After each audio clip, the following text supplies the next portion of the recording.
हे मावेजासाठी प्रयत्नशील करत आहे. पण प्रत्येक वेळी या शेतकऱ्यांना 3 वर्षापासून 3,82,00,000 रुपये फक्त आलेले आहेत आणि यांचा जो खर्च आहे 23 कोटी रुपयाचा खर्च शासनाकडे प्रलंबित आहे. या अनुषंगाने यांनी वारंवार शासनाकडे व जलसंपदा विभागाचा कार्यकारी अभियंता मुद्गल यांच्याकडे आणि LDO साहेब यांच्याकडे, कलेक्टर साहेब यांच्याकडे अनेक वेळा लोकप्रतिनिधीकडे मागण्या करून देखील त्यांना रीतसर डावलण्यात आलेला आहे.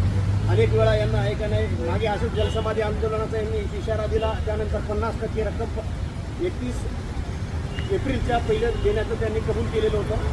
31 मेच्या पहिल्या देण्याचं कबूल केलेलं होतं. पण त्याचा लेखी पत्र देखील या ठिकाणी या सर्व शेतकऱ्यांना देण्यात आलेलं आहे.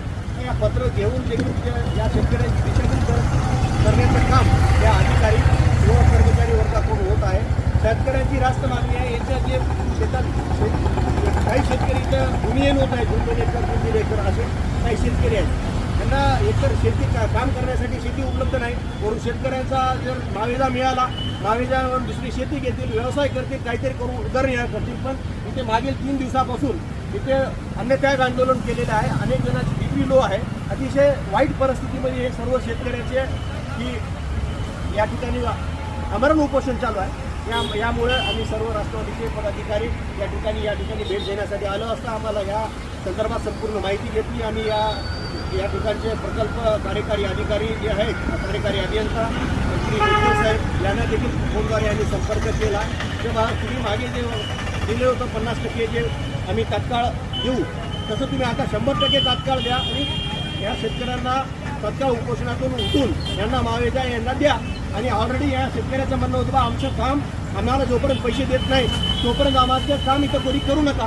पण यांना काय वेळोवेळी LDO साहेब असतील किंवा प्रशासनातले एक्झिक्युटिव्ह इंजिनियर असतील, त्यांनी आता देऊ तेव्हा देऊ असं करून यांचा वेळ हाणून देऊन आता जवळपास 70 ते 80% काम पूर्ण झालं.